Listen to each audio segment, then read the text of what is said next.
football here. They beat the Saints in the preseason game, but did you have any problem with Brock Purdy playing? Or did you have a problem with what Julian Edelman said before the game? And this made the rounds yesterday on Twitter as Edelman, I guess he's working for Fox Sports now, huh? Yeah, him and Charissa, is it Charissa? Charissa Thompson. Yeah, I want to make sure I pronounce it properly. The one who fakes quotes or makes up quotes. She was, they were in chairs, and it looked like they were on the Levi's field. Yeah, they're on the field on the 49er sideline. And she's interviewing him, and Michelle's like, how do I know that guy? I go, that's Edelman. He used to play for the New England Patriots. And she's like, oh, isn't that the guy who the girl filmed? And I'm like, yeah, that was that. Wait. The girl who, she said that she, they slept together, and then she put it all over the internet. And I don't remember that one. Oh, yeah. He was basically, some girl posted a selfie of her in bed with him. It's like, look who I found on Tinder. Exactly. And yeah, you can figure out the rest from that. And he had like the zip up, I call it the Tony Soprano polo. The one that has the zipper. So what was that girl trying to get out of that? Oh, that was years ago. I don't know. I mean, what was the goal of that? Goal bragging rights. Just to say that I slept with Julian Edelman, Super Bowl champ. Yeah. Was he married at the time? I don't think he is married. Oh, okay. Right. I could be wrong. Hey, He's not married. Ain't nothing wrong with that. But he looked jacked, and he was sitting there, and she was asking him about some about the league, and then asked him specifically about Brandon Aiyuk. And here it is. If I was Brandon Aiyuk, I would be at San Francisco week 1. Usually a team goes out and wins the Super Bowl, and everyone tries to get paid. They haven't won a Super Bowl yet, but everyone is trying to get paid. So if they can have the mental toughness, which means having the ability to do what's best for the team when it's not necessarily best for you, I'm just telling you, there is a jackpot at the end of the rainbow that is a huge payday if they go out and get it done. I was thinking about what Edelman said there, and I think it's poignant that he said it because he is a Super Bowl champion. Do you believe Edelman could have gotten a little more money elsewhere had he left New England at any point in his career? Don't know, because a lot of New England wide receivers have left that program and haven't about to anything, going back to David Givens. I mean, Wes Welker was Deion Branch. Solid in Denver. Wes Welker, that's one receiver. In Denver. But Deion Branch, David Givens. There's a number of guys. Kimbrel Tompkins never resurfaced. You don't think he could have got more money elsewhere on a 1 year, on a 2 or 3 year deal? I don't know what his market was. I think so. I don't know what his market was. Edelman's telling you straight up that he will now eat for free in New England for the rest of his life. And he has all of those playoff moments. He's one of the best playoff receivers of all time by the numbers. No doubt. You just look at the statistics. And he also has a different mindset because of where he came from and how he had to work to get to the NFL. Remember, Brandon Aiyuk's he's a first-round pick. Julian Edelman went to college at San Mateo. He had to go to JUCO route. He had to go to Akron. You think about being a 7th-round pick, so you probably have a different perspective when it comes to money. You're just trying to make the league. You're just trying to make the league as a 7th-round pick. Wouldn't you want to get the bag and get every last penny because nothing's guaranteed? You're also playing with Tom Brady, and you're investing in the team that drafted you. You're playing with Brock Purdy and Shanahan. I think that's what he's getting at. He's like, hey, look, Brandon, I know you can make a little more money elsewhere, but you're going to make that 2nd, 3rd contract after this one and get legacy points. And isn't that why you play the game? He said it at, they were long soliloquy about, you play to win. I'm looking at Edelman here in his contracts. He signed, and I love when people speak on other people. That's why it's like Edelman can say what he wants to say. Well, he's giving you perspective from his point of view. And a lot of people are gonna respect what he said, and they're gonna believe what he said. But also, we don't know what's going on in Brandon Aiyuk's head. So Brandon Aiyuk's gonna do what Brandon Aiyuk wants to do. He's not gonna do what Julian Edelman wants to do. He wants to do what Brandon Aiyuk wants to do. Now, Edelman re-signed with the Patriots, 4 years, $17 million deal back in 2014. He missed the 2017 season with an injury. He ended up signing a 2-year. He tore his ACL that year after signing a 2-year, $11 million contract extension with $9 million guaranteed. Damn, that's all he got? That's all he got? Then he ends up signing an $18 million extension with $12 million guaranteed. So for him, being a 7th-round pick, he ended up overachieving. I don't get what your end game is. Like, what he's saying is that I don't have an end game, Shasky. You're going to make more elsewhere, but if you want to make a lot of money and win, this is the place to do it. Well, he may not get that money here. He may not. He may play, and Aiyuk may risk getting hurt and not getting that money. Well, Greenlaw got the money and is hurt, And he got exactly keyword. He got the money. But in Armstead is getting the money. But they've offered him. We all believe they've offered him something no doubt. That's relatively close. Something we don't know. Everybody needs to just get on the same page. We don't know the details though. We don't know if it's a 4th-year guarantee. We don't know if there's money. I don't know what's going on with the contract negotiations.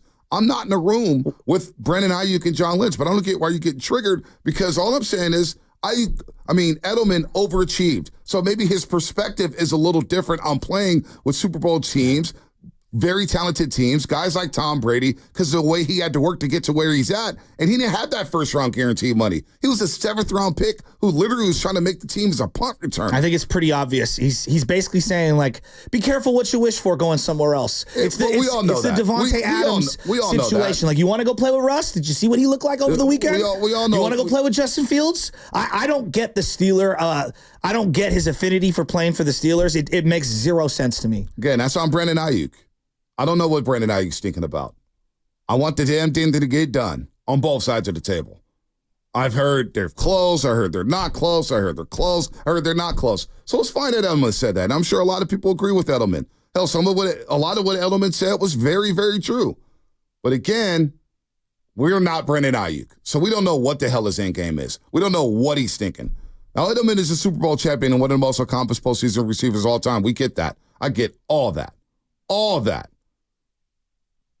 I'm just saying Edelman may have a different perspective slightly because of the way he had to work to get to the NFL. That's what I'm saying. And it may be Jerry Rice has come out. Edelman's coming out. Pretty much everybody's saying the same thing. What did Rice say? Well, let's do this. Let's get this thing done. I think everybody wants to. Like that's what we want.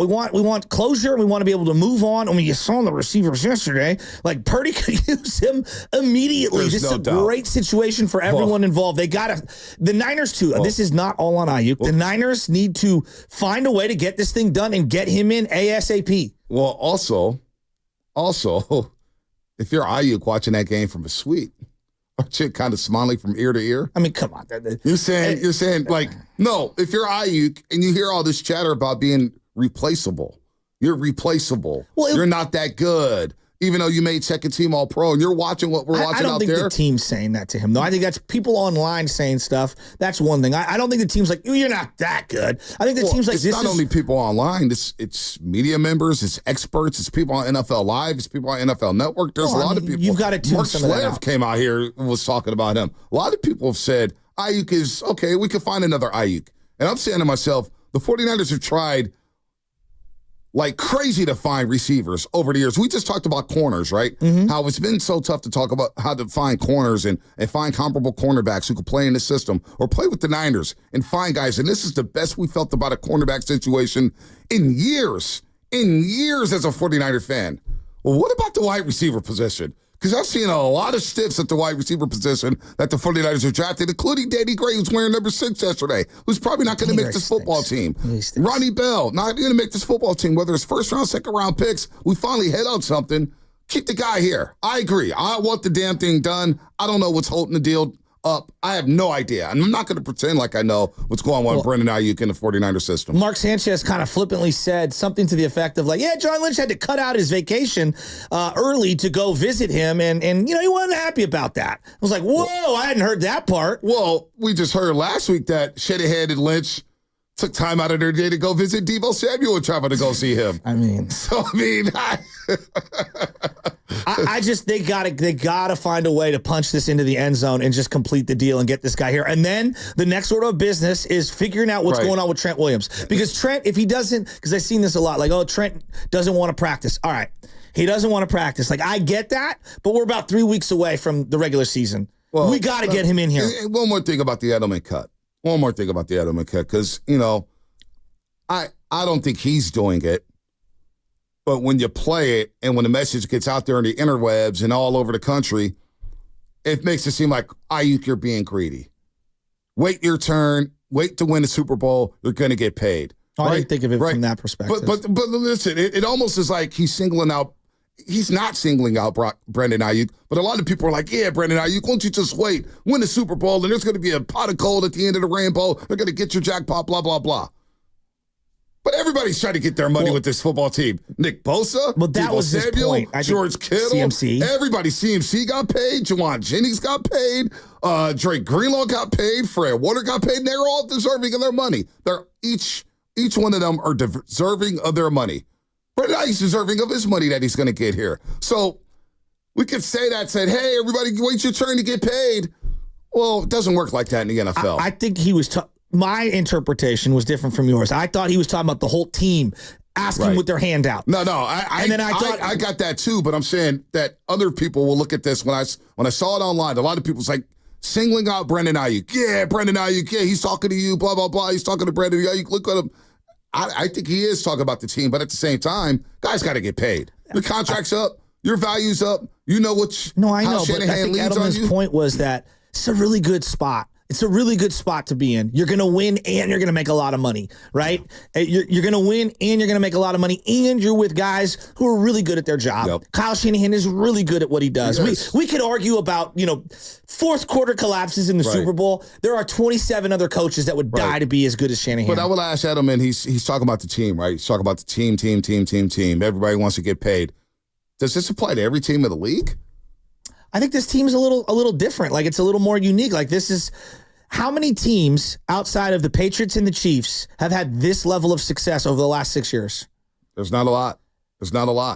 And so like this is a unique spot, right? This is what happens when you have talented teams, right? Oh, no doubt. Guys got to get paid. Philadelphia, look at their roster.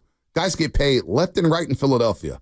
No doubt. But they also had two big retirements that cleared up money. They did. Even before that, though, let's not act like Philadelphia doesn't pay their guys. But so do the Niners. The Niners do too. I'm not saying that. But what Edelman's saying, you guys haven't won a Super Bowl yet. So why is everybody sticking their hand out? Well, only one team wins a Super Bowl. For sure. You got to keep talent on the team to even compete for a Super Bowl. Well, I see the Super Bowl part. I thought he meant more of the whole team, like Trent, CMC, everyone with their hand out. I thought that he was trying, the message that I got from him to Aiyuk is, it's a really good spot. You're going to make a lot of money and you're going to win. And this is really good landing spot for you. And the grass isn't always greener. Yeah, I don't think he wants to leave. By the way, who wants to have breakfast with you boys?